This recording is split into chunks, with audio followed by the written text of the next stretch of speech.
Hello friends, आज हम discuss करेंगे कि आपको प्रेगनेंसी के बाद अपनी बॉडी का शेप कैसे रिगेन करना है और आप अपनी बेली फैट को कैसे कम करें और खुद को फिर से शेप में कैसे लाएं। तो सबसे पहले स्टार्ट करते हैं प्रेगनेंसी से, क्योंकि ये सारी प्रोसेस स्टार्ट होती है कि आप डिलीवरी के बाद कितना फिट होंगे डिपेंड करता है आपका प्री डिलीवरी वेट कितना है और आपने प्रेगनेंसी में कितनी एक्सरसाइज और अपने आप पे अपनी बॉडी को कितना ध्यान दिया है।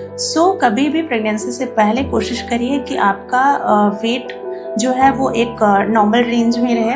आपका एक्सेसिव वेट नहीं होना चाहिए। वो दो चीज़ों को हेल्प करता है करने में, एक तो आपकी हेल्दी प्रेगनेंसी होगी, दूसरा आपका बेबी और मदर दोनों हेल्दी रहेंगे। So that is very important. Second thing, delivery के बाद ये जैसे कि सिजेरियन हो गया, नॉर्मल डिलीवरी हो गया, उसके बाद आपको अच्छे से वाटर इनटेक करना है।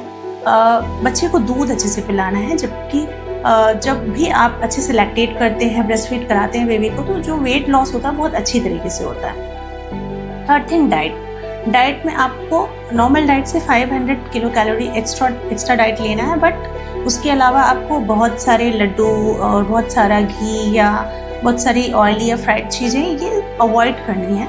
आप एक मॉडरेट अमाउंट में ड्राई फ्रूट्स और लड्डू खा सकते हैं, जो बेसिकली इंडियन मदर्स करती हैं एक्स्ट्रा केयर के लिए। वो भी एक फैक्टर होता है कि आपका वेट बहुत ज़्यादा गेन करा देता है। अब बात आती है कि आप एक्सरसाइज कब स्टार्ट कर सकते हैं। तो अगर नॉर्मल डिलीवरी की बात करें, उसमें आप आराम से 1.5 से 2 महीने बाद आप अपनी एक्सरसाइजेज स्टार्ट कर सकते हैं। तब आपका यूट्रस भी नॉर्मल पोजीशन पे आ जाता है एक नॉन प्रेग्नेंट स्टेट में आने के बाद, और थोड़ी सी रिकवरी होने के बाद आप भी सक्षम हो जाते हैं कि आप हल्की फुल्की weight training, walk and cardio, Zumba आप स्टार्ट कर सकते हैं। वो भी आपको अपने डॉक्टर को कंसल्ट करके स्टार्ट करना चाहिए, बिकॉज हर पेशेंट की रिकवरी अलग होती है, हर पेशेंट का पोस्ट ऑप पीरियड भी अलग रहता है, बॉडी का रिकवरी रेट भी अलग रहता है। सो आपको अपने डॉक्टर से कंसल्ट करना है। सिजेरियन डिलीवरी के बाद मिनिमम 3 मंथ्स तो हो जाने दीजिए, बिकॉज 3 मंथ्स तक थोड़ा सा पोस्ट ऑपरेटिव रिकवरी होती है, टाँके भी अच्छे से भर जाते हैं, आपके अंदर के सूचर्स भी जो है वो भी अच्छे से थोड़े गलने लगते हैं। सो 3 मंथ्स के बाद आपको आप हल्की फुल्की वेट ट्रेनिंग और कार्डियो जुम्बा स्टार्ट कर सकते हैं। नॉर्मल वॉकिंग तो आप ऐसे भी कर सकते हैं, सिजेरियन के बाद भी नॉर्मल वॉकिंग आपको अलाउड है, but yes after consulting your gynae only आप ये स्टार्ट कर सकते हैं।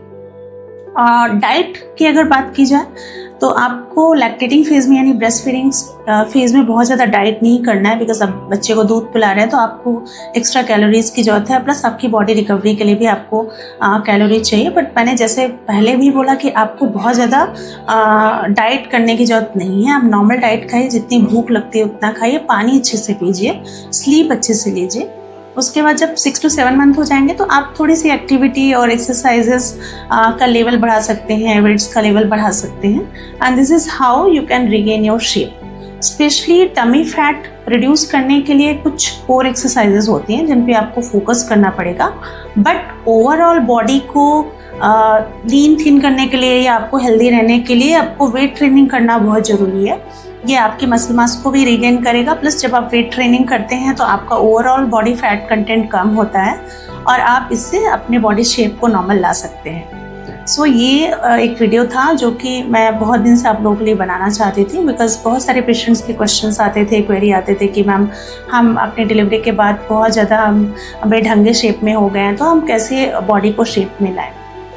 Thank you so much for watching this video.